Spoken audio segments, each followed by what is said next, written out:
Hello friends, welcome back to my channel. Friends, आज हम आपके साथ में बूंदी मावा लड्डू या दरवेश लड्डू की रेसिपी शेयर करेंगे।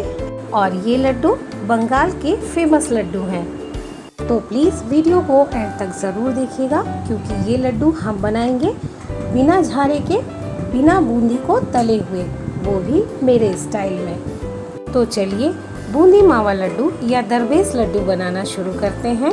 लेकिन उससे पहले अगर आपको हमारी ये रेसिपी पसंद आए, वीडियो अच्छा लगे, तो प्लीज़ हमारे वीडियो को लाइक करना, शेयर करना और कमेंट करना बिल्कुल मत भूलिएगा। और साथ ही हमारे चैनल को भी सब्सक्राइब करना मत भूलिएगा और बेल आइकन को ज़रूर प्रेस कीजिएगा, ताकि हमारे आने वाले वीडियोस की नोटिफिकेशन आप तक सबसे पहले पहुंच सके। तो चलिए लड्डू बनाना शुरू करते हैं। लड्डू बनाने के लिए हमने यहाँ पर एक कढ़ाई ली है और अब हम इस कढ़ाई में डालेंगे लगभग 100 ग्राम के करीब मावा। क्योंकि मेरे पास इतना ही मावा अवेलेबल था, इसलिए मैंने 100 ग्राम के करीब ही मावा लिया है। लेकिन अगर आपके पास मावा है तो आप इसमें मावा कम से कम 200 ग्राम ज़रूर डालिए। मेरे कहने का मतलब है कि जितनी आप बूंदी लीजिए उतना ही आप मावा लीजिए। मावा डालने के बाद अब हम कढ़ाई को गैस पे रख देंगे और गैस को ऑन कर देंगे। और ये देखिए, हमने कढ़ाई को गैस पे रख दिया है और अब हम मावा को भूनेंगे। मावा को हमें तब तक भूनना है जब तक कि मावा का मॉइस्चर ख़त्म नहीं हो जाता, लेकिन साथ ही मावे का कलर भी चेंज नहीं होना चाहिए। इसीलिए हम मावे को धीमी आंच पर भूनेंगे। और ये देखिए, मावा अच्छे से भुन गया है और मावे का कलर भी चेंज नहीं हुआ है। और अब हम गैस को ऑफ कर देंगे और गैस को ऑफ करने के बाद हम मावे को किसी प्लेट या बोल में निकाल लेंगे। और ये देखिए, मावा को कढ़ाई से निकालने के बाद हमने फिर से वही कढ़ाई ली है और उस कढ़ाई को हमने गैस पर रख दिया है। लेकिन अभी हमने गैस को ऑन नहीं किया है। और अब हम इस कढ़ाई में डालेंगे 1 कप भरकर चीनी। डालने के बाद अब हम इसमें डालेंगे 3/4 कप पानी। पानी डालने के बाद अब हम इसकी चाशनी बनाएंगे, लेकिन उससे पहले हम गैस को ऑन कर देंगे।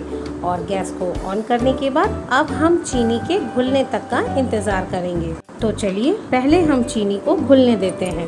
जब तक चाशनी बन रही है, चलिए हम ड्राई फ्रूट्स देख लेते हैं। और ये देखिए, हमने यहाँ पर ये ड्राई फ्रूट्स लिए हैं, जिसमें हमने लिया है लगभग 2 टेबल स्पून बादाम, साथ में लिया है 2 टेबल स्पून काजू, साथ में लिया है 2 टेबल स्पून अखरोट, साथ में लिया है 2 टेबल स्पून पिस्ता और साथ में लिया है 1 टुकड़ा सूखा हुआ नारियल का और साथ में लिया है 1 टेबल स्पून खरबूजे के बीज और साथ ही हमने लिया है 1 टेबल स्पून चिरौंजी और साथ में हमने लिया है 3 टेबल स्पून नारियल का बुरादा और साथ में लिया है हमने क्रश की हुई हरी इलायची। आप इसकी जगह पे इलायची पाउडर भी ले सकते हैं।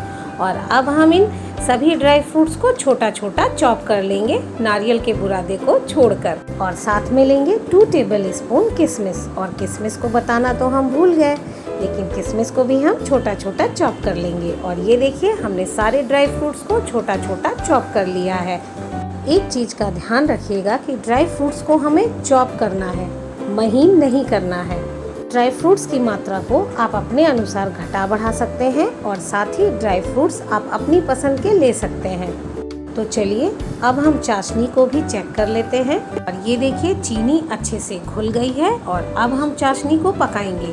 और चाशनी को हमें तब तक पकाना है जब तक कि चाशनी एक तार की नहीं हो जाती। और ये देखिए, साथ ही चाशनी में कोई तार भी नहीं बन रहा है, इसका मतलब चाशनी अभी बनकर तैयार नहीं हुई है। तो चलिए चाशनी को अभी हम थोड़ा और पका लेते हैं। और ये देखिए, हमने चाशनी को 5 मिनट और पका लिया है। और ये देखिए, चाशनी में तार बन रहा है। जब हमने चाशनी को चेक किया तो चाशनी में तार बनने लगा है। चाशनी को चेक करने के लिए हमने थोड़ी सी चाशनी एक बोल में निकाल लिया था। और जब चाशनी ठंडी हो गई तो उस चाशनी को हमने उंगली में लेकर के अंगूठे और उंगली की सहायता से चेक किया था। अब हम गैस को ऑफ कर देंगे, नहीं तो चाशनी ज़्यादा गाढ़ी हो जाएगी। साथ ही अब हम चाशनी में डालेंगे क्रश की हुई हरी इलायची। आप इसकी जगह पे इलायची पाउडर भी डाल सकते हैं। की हुई इलायची डालने के बाद अब हम इसमें डालेंगे लगभग आधा table spoon lemon juice. Lemon juice हम इसलिए डाल रहे हैं ताकि चीनी क्रिस्टलाइजेशन ना हो। लेमन जूस डालने के बाद अब हम लेमन जूस को या नींबू के रस को चाशनी में अच्छे से मिक्स कर देंगे। नींबू का रस मिक्स करने के बाद अब हम इसमें डालेंगे 1 पिंच केसरी फूड कलर और इसे भी हम मिक्स कर देंगे। फूड कलर डालना टोटली ऑप्शनल है। चलिए, जब तक चाशनी हल्की ठंडी हो रही है हम बूंदी तैयार कर लेते हैं। अब आप सोच रहे होंगे कि हमने पहले बताया है कि ना हम झारे का यूज़ करेंगे और ना हम बूंदी को तलेंगे, तो फिर हम बूंदी को कैसे तैयार करेंगे। ये देखिए, हमने यहाँ पर रेडीमेड बूंदी ली है जिससे हम रायता बनाते हैं। रायता वाली बूंदी 2 तरह की आती है, एक जिसमें नमक होता है केवल, और एक बूंदी आती है जिसमें मसाला होता है। हमें मसाले वाली बूंदी नहीं लेना है, हमें सिंपल नमक वाली लेना है। और अगर आपको बिना नमक वाली मिल जाए तो बहुत अच्छी बात है, क्योंकि लड्डू बिना नमक वाली बूंदी के ही बनाए जाते हैं। लेकिन क्योंकि जो हमने बूंदी ली है इसमें नमक है, इसलिए हम इस बूंदी को पहले अच्छे से वॉश करेंगे। और वॉश करने के लिए हमने एक बड़ा बर्तन लिया है और उस बर्तन में हमने एक स्ट्रेनर रखा है और स्ट्रेनर पे हमने बूंदी रखी है। और अब हम इस बूंदी को 2-3 पानी से अच्छे से वॉश करेंगे। बूंदी को हम पानी में डालकर बिल्कुल वॉश नहीं करेंगे, नहीं तो बूंदी पानी को सोख कर लेगी। और ये देखिए, हमने बूंदी को 2-3 पानी से अच्छे से वॉश कर लिया है और हमने यहाँ पर 200 ग्राम वाला पैकेट बूंदी का लिया है। वैसे तो ट्रेडिशनली ये लड्डू पहले बेसन को घोला जाता है, उसके बाद उससे बूंदी बनाई जाती है, तब लड्डू बनाए जाते हैं। लेकिन हम यहाँ पर इंस्टेंट लड्डू बनाएंगे, इसलिए हमने यहाँ पर रेडीमेड बूंदी का यूज़ किया है। और अब हम इस बूंदी को चाशनी में डालेंगे। ये देखिए, चाशनी हल्की ठंडी हो गई है और इस चाशनी में अब हम ये बूंदी डाल देंगे। और बूंदी को डालने के बाद अब हम गैस को ऑन कर देंगे। और गैस को ऑन करने के बाद अब हम इस बूंदी को चाशनी में अच्छे से मिक्स कर देंगे। और अब हम बूंदी को तब तक पकाएंगे जब तक कि बूंदी चाशनी को अच्छे से सोख नहीं कर लेती।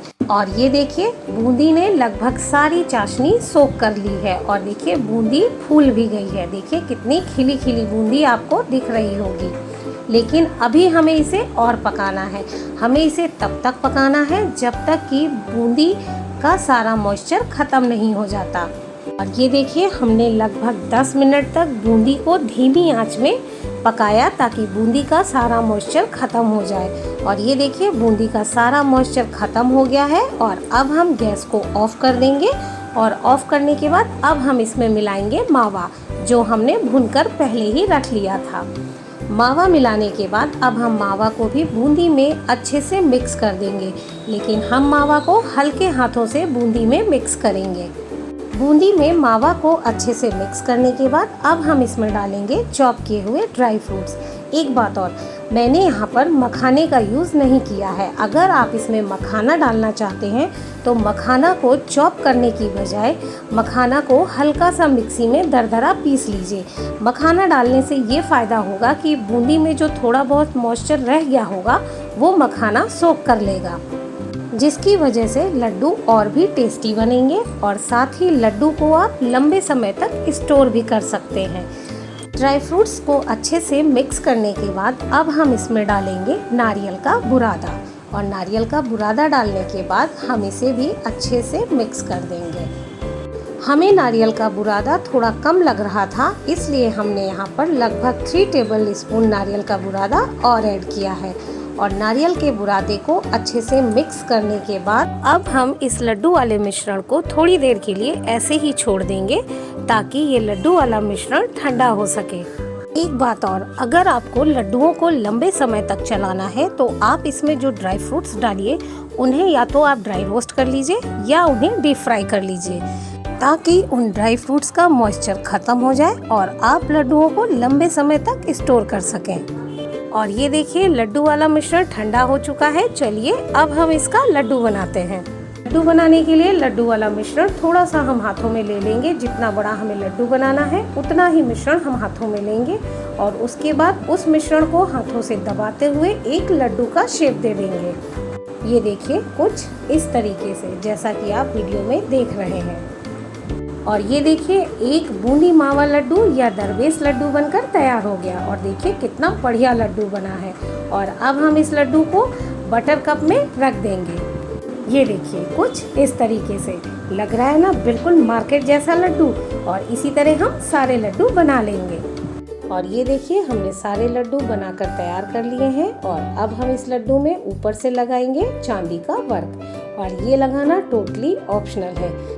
एक बात और, आपने अक्सर देखा होगा कि हलवाई लोग मिठाई में चांदी का वर्क ज़्यादातर लगाते हैं, चाहे वो काजू बर्फी हो, लड्डू हो या कोई छेने की मिठाई ही क्यों ना हो।